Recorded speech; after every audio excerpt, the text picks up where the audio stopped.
Hello viewers, నమస్తే. నేను మీ ఆంజనేయులు.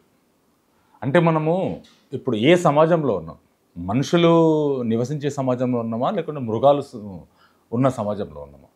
ఎందుకంటే రాజకీయ నాయకులు, ఇటు పోలీస్ డిపార్ట్మెంటు, ఇటు ఐఏఎస్ ఆఫీసర్లు ఎవరిని తీసుకున్నా సరే ప్రజలకు మేలు చేయడానికి ఉన్నారా, లేకుంటే ప్రజలకు కీడు చేయడానికి ఉన్నారా, ప్రజలను హింసించడానికి ఉన్నారా?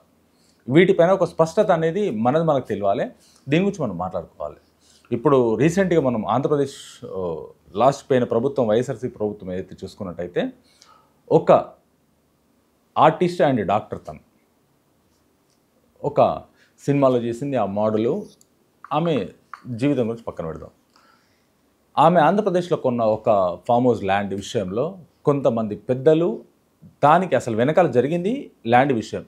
కానీ ఫిబ్రవరిలో, ఈ ఏడాది ఫిబ్రవరి 3వ తారీఖు రోజున ఆ అమ్మాయిని హఠాత్తుగా బాంబే నుంచి అరెస్ట్ చేసి, ఒక టెర్రరిస్ట్, ఒక మాఫియా లీడర్ని తీసుకొస్తారు. ఒక పొలిటికల్ లీడర్ను ఎవరిని కూడా తీసుకురారు. అంత అటావుటిగా తీసుకొచ్చేసి ఆంధ్రప్రదేశ్లో అరెస్ట్ చేసి చిత్రహింసలు పెట్టడం, నగ్నంగా న్యూడ్గా ఒక ఎమ్మెల్యే, ఒక రాజకీయవేత్త న్యూడ్ వీడియోస్ తోటి బెదిరించడం, చంద్రబాబు నాయుడిని అరెస్ట్ చేసినాం మీరెంత అని చెప్పేసి వాపోవడం.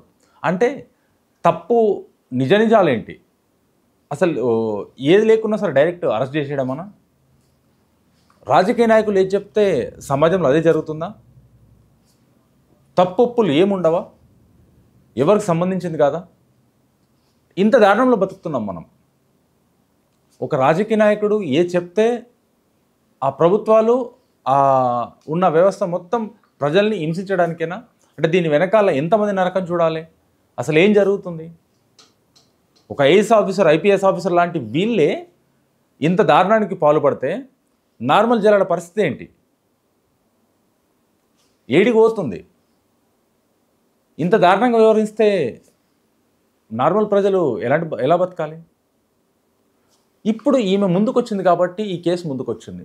దీని వెనకాల ఉంది ఎంతమంది ఉన్నారు? ఇంకా ఇలాంటివన్నీ జరిగినాయి. ఒక ఐఏఎస్ ఆఫీసరు, ఐపీఎస్ ఆఫీసరు, దీని వెనకాలన్న వ్యవస్థ, ఒక ప్రభుత్వమే ఇలా చేస్తే పరిస్థితి ఏంటి? ప్రజలు ఎలా బతుకుతారు? అంటే ప్రజలు బతకడానికి ఆస్కారం లేదు. ఓన్లీ ప్రజలు అంటే ఓట్లు మీరు గుద్దించుకోవడానికే తప్ప వేరే దానికి ప్రజలు అక్కర్లేదు. మీకు నిజాలు అక్కర్లేదు. ఈరోజు ఏ ఐఏఎస్ ఆఫీసర్ అయినా, ఎవరైనా సరే, వాళ్ళకు శాలరీ వస్తుంది. మేము కట్టే ట్యాక్స్, మేము కడుతున్న ట్యాక్స్, మేము కడుతున్న డబ్బులు మీకు అందరికి వస్తుంది.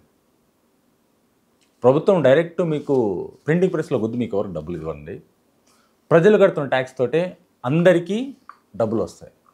ఇప్పుడు గవర్నమెంట్ వ్యవస్థ ఎంత అవుతుందో అన్ని వ్యవస్థలకు డబ్బులు వచ్చేది ప్రజలు కట్టే డబ్బు నుంచే. ఇది బాగా గుర్తుంచుకోండి. మీరు ప్రజల కోసం ఉన్నారు. ప్రజలను సరిగా పాలించడానికి ఒక వ్యవస్థ ఉంది, రాజకీయ వ్యవస్థ ఉంది, దాని వెనకాల ప్రభుత్వాలు ఉన్నాయి, ఇవన్నీ ఉన్నాయి. ఒక రాజకీయ నాయకుడు అంటే ఇంత దారుణంగా వ్యవహరించాలా? ఐఏఎస్ ఆఫీసర్లు, ఐపీఎస్ ఆఫీసర్లు కానీ, పోలీస్ డిపార్ట్మెంట్ కానీ, ఇంకా ఉన్న దీని వెనకాల ఉన్న వ్యవస్థ కానీ, ల్యాండ్ మాఫియా కానీ, ఇవన్నీ ఇంత దారుణంగా వ్యవహరించాలా? అంటే డబ్బు ఉంటే ఏదైనా సాధ్యమా? పవర్ ఉంటే ఏదైనా సాధ్యమా? అడిగే వాళ్ళు లేరా? దీన్ని ఎవరు అడగకూడదా? అంటే ఎక్కడ పోతుంది మన సమాజం? ఎవరు అడగకూడదా? అడిగిన వాళ్ళపైన కేసులా, మాట్లాడితే కేసులా? నిజాలు ఏం చూడనక్కర్లేదు, ఏం చేయనక్కర్లేదు. డైరెక్ట్ కేసు వేయాలి, లోపల వేయాలి, బొక్కలు పెట్టాలి, టార్చర్ పెట్టాలి. 15 రోజులు హింస పెట్టారు అమ్మాయిని. 15 రోజులు చెప్తుంది. నిన్న లైవ్లో ఒకటి ఇచ్చాను. లైవ్లో 15 రోజులు హింస పెట్టారని ఏడుస్తుంది, డాక్యుమెంట్స్ చూపించుకుంటూ. అంటే ల్యాండ్ మాఫియా వెనకాల ఇంత వ్యవస్థ ఉంటుందా? ఏం జరుగుతుంది అసలు? ఎవరు అడగాలి? దీనికి బాధ్యులు ఎవరు? ప్రభుత్వాలు నిర్ణయించుకోవాలి. ఇప్పుడు వచ్చిన ప్రభుత్వం అయినా సరే మారాలి, వీటికి అడ్డుకట్ట వేయాలి. ఎప్పుడు వేస్తారో చూద్దాం. బాగా గుర్తుంచుకోండి, ఎవరైనా సరే ఫైనల్గా ప్రజలే. కానీ ఆ ప్రజల్ని హింస పెడితే ఎవ్వరూ ఊరుకోరు, పైన దేవుడైనా ఊరుకోడు. ఎప్పుడోసారి కర్మ, ఎప్పుడు వచ్చే జన్మలు రాదు, ఇదే జన్మలు చూపిస్తుంది. ఎవరి దాడికి ఇచ్చేస్తుంది, ఏముంచుకోదు. పవర్ ఉంది, యూనిఫామ్ ఉందని చెప్పేసి ఎవ్వరూ ఎగరకూడదు. కర్మ 100% అనుభవిస్తారు, ఏదోలాగా అనుభవిస్తారు. నేను కల్లారా చాలామందిని చూసా, అనుభవించిన వాళ్ళని చూసా. ఒంటిపైన యూనిఫామ్ ఉందని చెప్పేసి విర్రవిగిన వాళ్ళని చూసా. అదే ఒంటిఫామ్ ఉన్నప్పుడు కూడా కర్మ ఎలా చేసిందో చూసా. అదన్నా అద్దులో పెట్టుకోండి. ఎవరైనా సరే, రాజకీయ వ్యవస్థలు కానీ, ఇటు కాకి దుస్తులు వేసుకున్న పెద్దలు కానీ, ఎవరైనా సరే కర్మ వదిలిపెట్టదు. ప్రజలను కాపాడండి, ప్రజల కోసం పనిచేయండి, ప్రజలు తప్పు చేయకుండా చూడండి. కానీ మీరే తప్పులు చేస్తే ఎక్కడ పోతుంది, ఏం జరుగుతుంది? ఆలోచించండి. ఇప్పుడు వచ్చిన ప్రభుత్వం అయినా సరే వీటి వెనకాల తప్పొప్పులు ఏంటి అని చూసి అన్నీ కరెక్ట్ చేయాలని చెప్పి కోరుకుంటున్నాను. Thank you.